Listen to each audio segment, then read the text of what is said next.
தமிழரின் அறம் வந்து ஒரு பாதிக்கப்பட்டவங்க பக்கம் நிக்கணும். ஆமா தானே? இழப்பு எந்த பக்கம் அதிகமா இருக்குதோ அந்த பக்கம் நின்று. யாருக்கு இழப்பு நிகழ்ந்துச்சு? தாவேக்காவுல தானே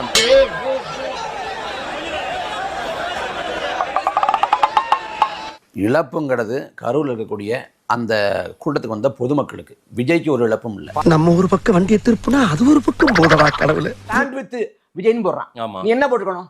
justice for Karur tragedy, justice for Karur people, இதான போட்டுக்கணும். மானங்கெட்ட அயோக்கிய பையன். இதுதாங்க ஜஸ்டிஸ் வாங்கி தர்றதா அவங்களுடைய ஸ்டாண்ட் வித் விஜய்னா விஜய் என்ன சாக கிடக்குறாரா? இல்ல அடக்குமுறை ஒடுக்குமுறைக்கு ஆளாக்கப்பட்டாரா? அவர் தான் அன்னைக்கு ராத்திரி போய் பனையூர்ல படுத்துட்டாரு. பாதிக்கப்பட்ட மக்கள் தானங்க பிணவர்ல படுத்தான்.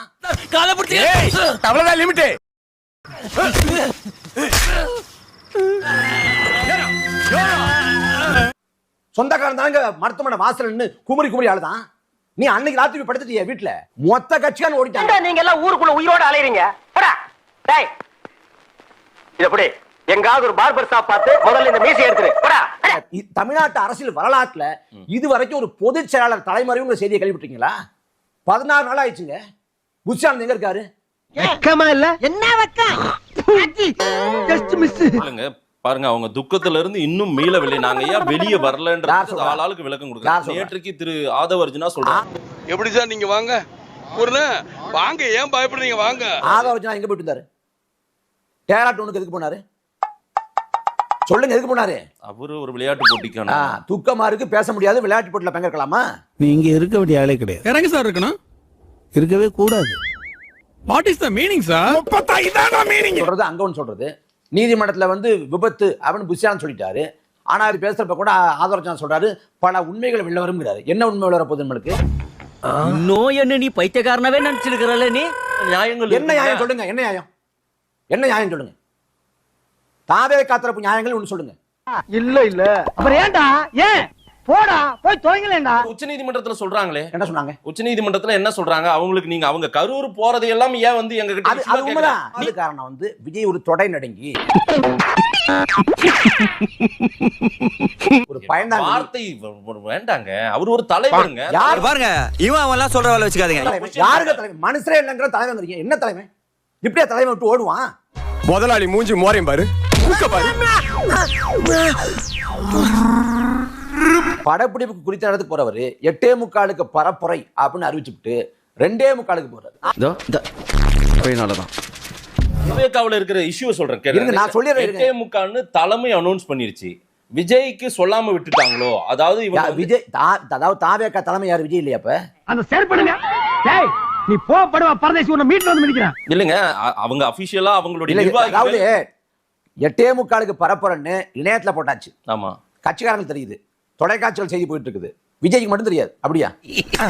கோவம் வரா மாதிரிலாம் காமெடி பண்ண கூடாது போ. இது எவ்வளவு அபத்தமான வாதம். காலைல 8:45 பரப்புறம் தெரியாம அப்புறம் என்ன பண்ணி இருந்த நீ? அசிங்கமா கேட்பேன். ரொம்ப பச்சையா இருக்கும். கையறு நிலை யாருக்கு? யாருக்கு? அவங்களுக்கு தாங்க. அலைபேசி அணைச்சு வச்சுட்டு ஊரை விட்டு ஓடி போன அத்தனை பேரும். எங்க சுப்பிக்கிட்டு இருக்க? என்னையா நாங்க நேரம் கேட்டுட்டு இருக்கோம். நாங்க போறதுக்கு எங்களுக்கு எதுக்கு அன்னைக்காண்டா ஓடி போனேன்? அன்னைக்காண்டா ஓடி போனேன். ஒருமையில வேண்டாம். என்னன்னாலும் நான் பெரிய மனுஷன்ல. பெரிய மனுஷன் மாதிரி நீ நடக்கலையேடா. நான் கொலவெறில இருக்கேன். அவங்களுக்கும் பல லட்சக்கணக்கான கூட்டம் இருக்கு. என்ன இருந்து போட்டும்? என்னையா பண்ணுவீங்க? எனக்கு ஒரு பிரச்சனை. குத்தா செஞ்சிருவானே அவன். சப்படிவன். அது கூட்டமா? அதெல்லாம் அது கூட்டமா? எல்லாம் சைக்கோ கும்பல் மனப்பான்மை கொண்ட லும்பன். அவ்வளவுதானே சொன்னா. ஒரு இஷ்யூல வச்சே டிரான்ஸ்ஃபார்ம்ல ஒருத்தன் ஏறான்னா, டிரான்ஸ்ஃபார்ம்ல ஏறினா உயிர் போயிடும் அப்படிங்கிற உணர்வு கூட இல்லாம ஏறான்னா அவன் மனுஷனாங்க. அவன் மூளை கோளாறு உள்ளவன். லூசு பையலா. நாளுக்கு பிறகாக எங்களுடைய எல்லா உண்மைகளையும் நாங்க சொல்லலாம். என்ன உண்மை கேக்குறேன்? என்ன உண்மை சொல்ல போறேன்? ஆதவர்ஜுனா என்ன உண்மை? ஆதவர்ஜுனா என்ன உண்மையை சொல்ல போறாரு? டேய் பூமர், ஏன் இப்படி கிரிஞ்சா பேசுனீங்கற? உச்சநீதிமன்ற அப்சர்வேஷன் நீங்க கேட்டு தானே எங்க பேட்டிக்கு வந்து நீதிமன்ற திருப்பி எழுதலட்டமோ? எழுதல. அப்ப எப்படி சொல்றீங்க? ஓ சாமி வேற கூட்டு போங்கடா. கேள்விகள் அடுக்குறாங்கல்ல. நேற்றுக்கு தாவாக்கவனர் பாருங்க. நீ அதாவதுங்க எங்க போயிட்டீங்க எடுபணும் கார்த்திக்னு கேக்குறாங்க. எங்க சாட்டை துரைமுருகன் எங்க? அதான்டா நானும் கேக்குறேன். உங்க தலைவன் எங்கடா ஓடி ஒளிஞ்சாருன்னு கேக்குறேன். ஒட்ட மாதிரி உள்ளே உட்கார்ந்துட்டு இருக்க. உட்கார் வெள்ள வாடா. நான் கரூருக்கு போனேன். பாதிக்கப்பட்ட மக்களை பார்த்தேன். அந்த இறந்து போன சடலங்களை பார்த்தேன். உங்க தலைவன் எங்க ஓடி போனாருன்னு கேக்குறேன். நான் எங்கேயும் ஓடி போல, நான் களத்துல நிக்கிறோம். நீ எங்க இருக்கிற?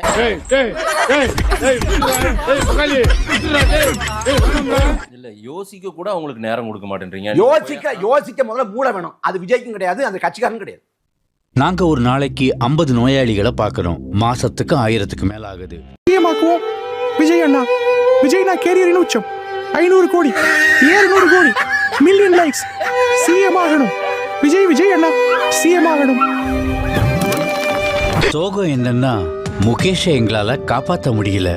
அவருக்கு வயசு 24. அதே புள்ளியில தான் நிக்கிறாங்க நேற்று அளவிலும். அதாவதுங்க 1000 பேர் நுழைஞ்சாங்க, 100 பேர் நுழைஞ்சாங்க, கத்தியை வச்சு கிழிச்சாங்க, உடம்ப கீறினாங்க. நீ லூசிட்டி, இவன் சொல்றதெல்லாம் நம்பிடுகிற. கழுத்தை களை வச்சு மிதிச்சாங்க, கழுத்தை பிடிச்சி நெரிச்சு கொண்டாங்க, அப்புறம் ரசாயனத்தை பாய்ச்சாங்க. வருடமா நிக்காது, அங்கேயுமா ஓடினே இருக்கும். அவ்வளோ போய் பல்லாயிரக்கணக்கான கேமரா கண்கள்ல ஒரு கண்ணில் கூட சிக்காம என்ன பண்ண அவளை வந்து ரவுடி வந்தான்னா ஏதாவது ஒரு கேமரா கண்ணில் தட்டுப்பட்டுக்கணும்ல. ஏன் தட்டுப்படல? பதில் தெரியல, மூழ்ச்சது போதும், போய் ஒரு முட்டாம்லெட் போடு. விபத்துன்னு யார் சொல்றா? புத்தியான்னு சொல்றாரு. முன்ஜாமீன் கேட்கிறப்ப விபத்துன்னு சொல்றாரு. அவரே பதிவு பண்றாரு. வீடு மாதிரி வந்து எதிர் வீட்டுல பண்ண வேண்டிய பூஜையை அவன் எதிர் வீட்டுல வந்து பண்ணுகிறான் பண்ணாட. அவர் அங்க நீதிமன்றத்துல போய் செந்தில் பாலாஜி காரணம் சொல்லல, மதியழகன் தான் காரணங்கிறாரு. அப்ப அதுதான் நாங்க சொன்னோம். எல்லாமே நடிப்பு. நடிப்பா? கேமரா இல்ல, டைரக்டர் இல்ல. டேய் கிராமத்தானா கேன நினைப்பா உனக்கு? நடந்துருச்சு விபத்து. அதாவது விபத்தானே. இதுல சதி கோட்பாடுன்னு சொன்ன அயோக்கியமே. ஏன் சொன்னேன்? என்னடா இல்ல ஒரு பேச்சுக்குப்பா. இல்ல தண்ணி இனி போட்டிருக்கியா? ஏன் இப்படி பேச்ச மாத்தி மாத்தி பேசுற? என்ன பண்ணிருக்கணும்? இந்த மரணத்துக்கு நான் உளமாற வருந்துறேன், நான் மன்னிப்பு கோரேன்னு பேசிருக்கணும்.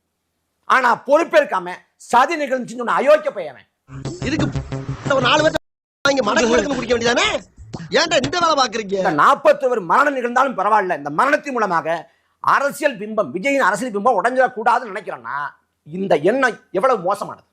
இதுக்கெல்லாம் பேர் என்ன தெரியுமா? நிர்வாகிகள் சிலரோட நம்ம தொடர்பு கொள்ள முடிஞ்சவங்க கிட்ட நம்ம பேசும்போது அவங்க சொல்றது சிலர் இதில் வந்து என்னுடைய பங்கும் இருக்கும் போல அப்படின்ற ஒரு வருத்தம் ஒவ்வொருத்தருக்குமே உள்ள. அந்த குற்ற உணர்ச்சி, நியாய உணர்ச்சி இருந்தா தயவு செஞ்சு இந்த கட்சி இருக்காது. இது கட்சியே கிடையாது. ஐயோ, எந்த ட்ரெண்ட்ல பேசினாலும் எந்த ரூட்ல போனாலும் விடவே மாட்டேங்கிறானே, நான் என்ன பண்ணுவேன்? அதே போல ஒதுங்கி நிக்கிறாங்க, தங்களை ஆசுவாசப்படுத்திக்கிறாங்க. ஒதுங்கி போயிருங்கடா.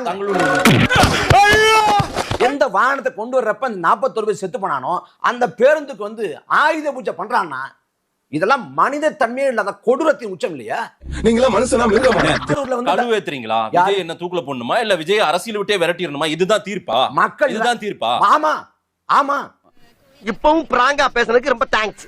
41 உயிர்கள் போன பிறகும் இந்த பிணத்தி மீது நாற்காலி போட்டு ஆச்சரியார்த்த ஒருத்தன் சுவைக்க நினைக்கிறான்னா அவன் மனுஷனே இல்ல. அந்த அரசியல் ஒழிக்கப்படணும், அப்புறப்படுத்தப்படணும். அதான் நினைக்கிறோம்.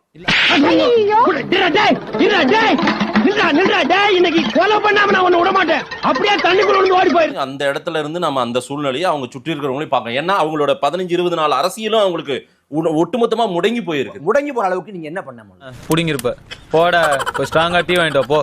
என்ன அரசியல் பண்ண? களத்துக்கு போராடுறவனை போய் பாக்குறது களத்துக்கு போனியா? அதெல்லாம் இல்லைங்க. இல்ல மக்களுக்காக இருக்கியா? மக்களுக்காக உழைச்சிருக்கியா? மக்களை அரசியல் படுத்திருக்கியா? இல்லைங்க. இல்ல அதுக்குதான் தொடங்கினாரு இப்படி ஒரு என்ன தொடங்கினாரு? கட்சி உடனே 1 ஆண்டு ஆயிடுச்சுங்க. எத்தனை போராட்ட காலத்துக்கு போனாரு? இல்லீங்களே. மக்களை போராடுவதற்கு எத்தனை பேரை தயார் பண்ணாரு? இல்லீங்க. என்ன கோட்பாட்டு ரீதியான வாதங்களை வச்சாரு? ஆகாதுங்க. அப்புறம் என்ன மயிருக்குடா நீ 100 வயசு வரைக்கும் இருக்கணும்? திமுகவுக்கு நீங்க துணை போறீங்க அப்படின்னு யார் சொல்ற? அத்தனை தாவகவனரும் இன்னைக்கு வந்து அவன்லாம் ஒரு ஆளா மதிக்கும் அவசியம். உன்னை எல்லாம் நான் மனுஷனாவே மதிக்கிறேன்டா. மக்கள் தான், அவங்களுமே அந்த கூட்டம் தான். அவனுக்கு வந்து மண்டைக்குள்ள சாதி மயக்கத்தை விட, மத மயக்கத்தை விட திரைக்க வச்சுங்கிற மண்டைக்குள்ள போதை ஏறி போயிருக்கு. ஆனா ஒண்ணும் செய்ய முடியாது. இயேசுநாதரை ஏன் சிலுவையில் அறைந்தார்கள்? இயேசுநாதரை ஏன் சிலுவையில் அறைந்தார்கள்? சிக்கல் சார்ந்தாங்க. தூத்துக்குள்ள 15 பேரை சுட்டு கொண்டது யாரு? அதிமுக. அந்த விஷயத்துல திமுக திட்ட முடியுமா? அப்ப திமுக திட்டமிட்டுக்கிற, திமுக காப்பாத்துற, நீ வந்து திமுக கைகுலின்னு சொல்லுவீங்களா? இது கூட தெரியாம பண்ணாட புறம்போக்கு. ஒரு நாளைக்கு பெல்ட்டால உரின்னு உரிக்கல. காலத்துல திமுக எதிர்க்கிறது. திமுகவை விட மோசமானதா தாவேகா? இன்னொரு திமுக. அது திமுக இல்ல, திமுகவை வீழ்த்த வந்த கட்சி. வீழ்த்த கிழிக்க போகுது. அவன் வந்து திமுக வந்து சீரழிஞ்சு போனான். இவன் சீரழிஞ்சு போய் வர்றான். இவனா சின்ன பையன் மூஞ்சிய பாரு. இது பெருசா வந்தா 20 ரேப்பு, 10 கொலை, பிஞ்சு குழந்தை கழுத்தை கடிச்சே கொண்டுறியா பெரிய கூடம் விஜய் போனா அப்ப என்ன பண்ண விஜய்னு நீதிபதியே அதாவது சொன்னாங்க. கூட்டம் வருமா நீ கட்சியை கழிச்சிட்டு போயிரு.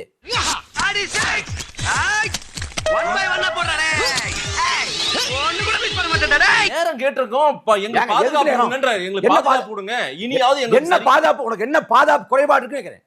உன் உயிருக்கு பிரச்சனை இருக்கா? இருக்கு. என்ன பிரச்சனை? நயனா நாகேந்திரன் சொல்றேன் யாரு இவனா அப்பா இவன் பெரிய ஃப்ராடுப்பா இவன் அத ஒரு கதையா சொல்லு. முடுக்க முடியும். அவரையும் அடிச்சு கொள்வதற்கு 41 பேர் அடிச்சு கொண்டாங்க. பாத்தியா ஏதோ KGF படத்துல 10 பேர் முன்னாடி கண்ணை தூக்குற மாதிரி சொல்றான் பாத்தியா இவன் ஒரு ஆளு நீ சொல்றாரு. ஏன் 41 பேருக்கு இஷ்யூ நடந்த மாதிரி அண்ணாமலை என்ன சொல்றாரு? அண்ணாமலை என்ன சொல்றாரு? எந்த பிரச்சனையும் இல்லன்ற. அப்புறம் என்ன கருவுல என்ன ஆயிட போகுது? நாங்க உன்ன மாதிரி ஒரு கட்சி தலைவரை பார்த்தது இல்ல கேள்விப்பட்டது இல்ல Facebook ஐட்டம் மாதிரி வீடியோ கால் பேசிட்டு அதுக்கு திருப்பாச்சி மியூசிக் போட்டு வைப் பண்றியேன்னா இதெல்லாம் இந்த ஸ்ட்ரக்சரை உருவாக்கி கொடுங்க. நான் என்ன வரேன். இந்த திருச்சில இருந்து கரூர் வரைக்கும் எல்லாரும் வீட்டுல வச்சு பூட்டிடணுமா? 140 தடவை உத்தரவு போட்டுறோமா? இவர்தான் பிரிட்டிஷ் இளவரசர் சார்லஸ் அந்த படிச்சு பாத்தீங்களா? திருச்சி விமான நிலையத்துல துப்பாக்கி ஏந்திய பாதுகாப்பு வேணுமா? பின்னாடியே ரோந்து வாகனம் வரணுமா? அப்புறம் சோதனை சாவடி போடணுமா? எதுக்கு இந்த வாகனம் வரக்கூடாதான்? நீ என்ன அவ்வளோ பெரிய அப்பாட்டாக்கிறா இல்ல அவ்வளோ பெரிய அப்பாட்டாக்கிறான்னு கேக்குறேன். வீடுகளை தவிர மத்த வீட்டுல யாரும் இருக்கக்கூடாது. எவ்வளவு ஏத்தம் பாருங்க. துக்கம் விசாரிக்கும் வீடுகளை தவிர எந்த வீட்லயும் ஆள் இருக்க கூடாதுன்னு சொல்லி தப்பாப்பா அப்பே இல்லறா கண்ணு. ஏமா நீ இவனை கூட்டித்தானே பெருக்குன இப்ப பாரு இந்த நாய அங்க சேப்பரா விஜய நோக்கி செருப்படுத்த வீசுறான்னா அந்த செருப்பு கேவலங்க. ரொம்ப அடிக்கிறான்டா இவன். இல்ல அது உண்மை வரும்ன்றாரு. எது உண்மை? வெளிவரும். என்ன உண்மை? இனிமே என்ன வரப்போகுது? கடவுளே என்கிட்ட சொல்றாருன்ற. எந்த கடவுள் சொன்னா? அவனை கொல்றா சும்மா விடாதடா கரீஞ்சனுக்கு பிறந்தவனே. யார் எந்த கடவுள் சொன்னா? கரூர்ல இருந்து வரும் தகவல்கள் எனக்கு கடவுளே சொல்ற மாதிரி. எந்த கடவுள் சொன்னா? போடா ஜனங்க ஏமாந்திருக்க நேரமா பார்த்து எதையாவது சொல்லிட்டு ஓடி போயிரு. லேப்ஸ்ல வந்து பெரும் பொறுப்பு விஜய் தான். அரசு பொறுப்பு வந்து கொஞ்சம் கம்மி தான். அவங்கள விட நீ தான் ரொம்ப கவனமா இருந்திருக்கணும்ன்றீங்களா? நீ தெரியாத மாதிரி கேப்பியே. பரப்புறேன் 10 வர்றாரு. 12 மணிக்கு அங்க பரப்புறேன் 4 மணிக்கு வர்றாரு. கூட்டம் நடக்குது. 41 யூபி இருக்குமா? எனக்கு அதுக்கு மட்டும் ஆமா இல்லன்னு பதில் சொல்லுங்க. மேற்கொண்டு பேசுவோம். குப்புறப்படுக்க வச்சு முதுகு மேல நடந்துரும் பையல. இந்த பேர் கீழே விழுந்து சாகணும் அப்படின்னு எல்லாம் நினைச்சு எந்த தலைவனாவது நீங்க சாகணும்னு நினைச்சீங்க நான் சொல்ல வரல. வெயில்ல கடந்து வாடி வதங்கான அவன் நமக்காக காத்து கிடப்பான்னு நினைக்கிற உங்களோட மக்கள் குடித்தான அலட்சிய போக்கு. நாயே நீ விளையாண்டு போட்டு விதி மேலேண்டா பழி போடுற உன்னை அப்படியே குத்துறா. அதே காவடா இந்த பொறுப்பின் தான் காரணம். அலட்சியம் தான் காரணங்கிறோம். எங்களுக்கு திமுக முத்திர குத்துற. பேசுறதுக்கு சாப்பிடுறதுக்கு வாய் முக்கியம். இடிஞ்சு போயிருப்போம். யாரா காசு வாங்கினா திமுக கிட்ட? திமுக கைகுடி யாரா? ஆதரவச்சா திமுக கைகுடி. ஆட்சிக்கு வர திமுக கிட்ட காசு வாங்கி வேலை பார்த்து ஆதரவச்சாவா இல்லையா? சொருகிட்டானே தெரியலையே. இருந்து பாடம் படிப்பாங்க. பாப்போம். நாம பாடம் என்ன பாடங்கள் பாத்துக்க போறாங்க வர்ற நாட்கள்ல. அவங்க நேத்து வரைக்கும் பேசுறாங்க உண்மை வெளில வரும். என்னடா உண்மை வர போகுது? உங்களுக்கு என்ன உண்மை வர போகுது? இப்படி எல்லாம் சொன்னா இதுங்களுக்கு புத்தி வராது. நல்ல நாள் சாட் வரைக்கும் உண்மை வரும். என்ன உண்மை சொல்லு. சரி அவங்க ஏதோ உண்மை வரட்டும். என்ன உண்மை வர போகுது? பார்க்கலாம். காத்திருப்போம். நம்ம என்ன இது அயோக்கியங்க. இந்த வீட்டுல உண்மையில பேய் இருக்குப்பா. ஐயோ சொன்னதே சொல்லிருக்கானே. எல்லாம் அம்பலப்பட்டு எல்லாம் வீதிக்கு வந்து நாட்டு மக்களுக்கு வெட்ட வெளிச்சமா எல்லாம் தெரிஞ்ச பிறகு கூட உண்மை வரும். அப்புறம் சதி நிகழ்ந்துச்சு. இது ஏன் இன்னும் கதை சொல்றேன்? மண் சட்டி மண்டையா அதான் மாட்டீங்க. இன்னும் ஏன்டா போய் சொல்லிட்டு அது விபத்து. அந்த விபத்து காரணம் விஜயோட பொறுப்பின்மை, அலட்சியம். அவர் விஜய் திட்டமிட்டு செஞ்சானா சொல்ல வரல. செஞ்சதுக்கு நிகழ்ந்ததுக்கு பிறகு பொறுப்பேற்கல, மன்னிப்பு கேட்கல, வருந்தல. உருப்பட மாட்டானுங்கடி. அஜித்தோட மரணத்துக்கு என்ன கேட்டேன்? சிபிஐ வந்து பாஜக ஆர்எஸ்ஓட கைப்பாவ என்ன? இப்ப எதுக்கு சிபிஐ கேக்குறேன்? இப்ப ஆர்எஸ்ஓட பாஜகவோட கைப்பாவ இல்லையா? என்ன இடிச்சவா நினைச்சிட்டியா இல்ல பைத்தியக்காரன் நினைச்சிட்டியா இல்லன்னா குடிய வச்சு மொத்தமா நான் போல நினைச்சியா? இன்னைக்கு தான் ஒட்டுமொத்தமா எல்லாரும் ஒரு பக்கம் நிக்கிறீங்க. அங்க வந்து விஜய் பக்கம் யார் நிக்கிறான்னு சொல்லுங்க. தாவேகாவும் அதிமுக கூட்டணி பேசுறது யாரு? அது யாரவா? நம்ம செக்யூரிட்டி. பிச்சைக்காரனுக்கு செக்யூரிட்டி பிச்சைக்காரன். யூனிஃபார்ம் ரொம்ப பிரமாதம். நெருக்கடி சூழலை யாரோ அரசியல் லாபம் எடுக்கணும்னு பாக்குறாங்க. பாஜகவும் எடப்பாடியும் கூட்டணிக்குள்ள விஜய் கொண்டு வரணும் முயற்சி பண்றாங்களா இல்லையா? இந்த அரசியலுக்கு பேரு இழிவான அரசியலா இல்லையா? நீங்க 2 பேரும் ஃபேமிலியா?